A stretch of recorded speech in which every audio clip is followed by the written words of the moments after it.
Zdravíme z firmy Drevar. V tomto videu vám ukážeme, ako si nastavíte snímač prsta D-Line, ktorý vidíte na tomto madle, cez aplikáciu eKey Bionics, ktorú si stiahnete na App Store alebo Google Play Store.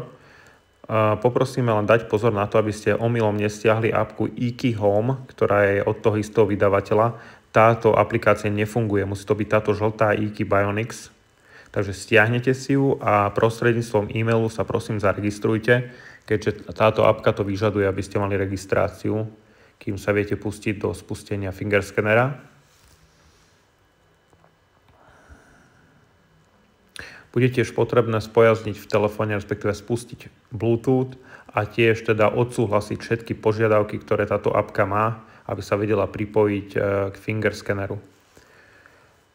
Taktiež budete potrebovať domácu Wi-Fi sieť alebo nazdielaný hotspot pomocou druhého mobilného telefónu, keďže pri prvom nastavení potrebujeme internet. Ak sa už zaregistrujete, dávam to na výber z dvoch možností, kde si vyberiete ja, to znamená spustiť ako zákazník a následne aplikácia začne vyhľadávať, dáte ďalej, začne vyhľadávať zariadenie, ktoré bliká takto na modro v jednom rohu, ako to vidíte. Toto by ste mali teda osadené na dverách alebo v madle, my ho máme takto voľne položené. Nájde skener, dáte potvrdiť áno a ďalej sa budete potrebovať pripojiť na tú Wi-Fi sieť. To znamená, vyberiete vašu Wi-Fi sieť domácu alebo ak nemáte, tak hotspot na nejakom druhom mobilnom telefóne, dáte heslo a to stiahne všetky aplikácie, certifikácie a tak ďalej potrebné pre spustenie. Ako náhle to bude pripravené, už stačí len vybrať názov pre dvere, ktoré ste pripojili úspešne do tohto mobilného telefónu.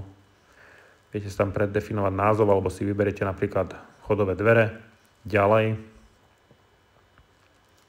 A teraz už viete dvere napríklad otvoriť aj podržaním prsta na tej ikonke dverí, ktorú tam vidíte. Motor zabzučí a vchodové dvere sa otvoria.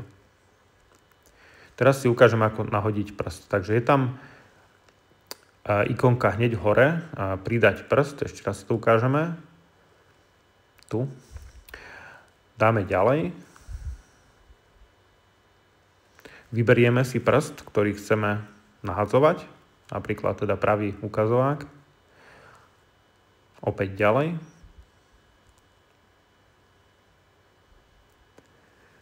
A teraz, keď sme pripravení, dáme spustiť uloženie. A teraz bude to od nás žiadať, aby sme v rôznych polohách prikladali ten prst, aby si to vedelo, podobne ako na mobilných telefónoch urobilo dobrý obraz toho odtlačku, aby ten prst za každých okolností fungoval.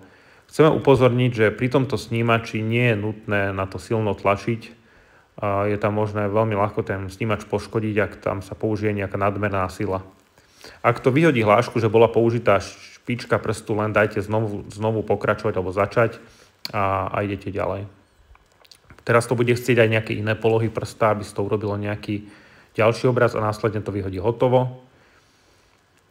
Dáme hotovo a teraz vlastne môžeme už odskúšať otvorenie dverí prostredníctvom prsta. To znamená, keď priložíme prst správne, jemne, tak otvorí tie dvere prostredníctvom toho servomotora a to je vlastne všetko.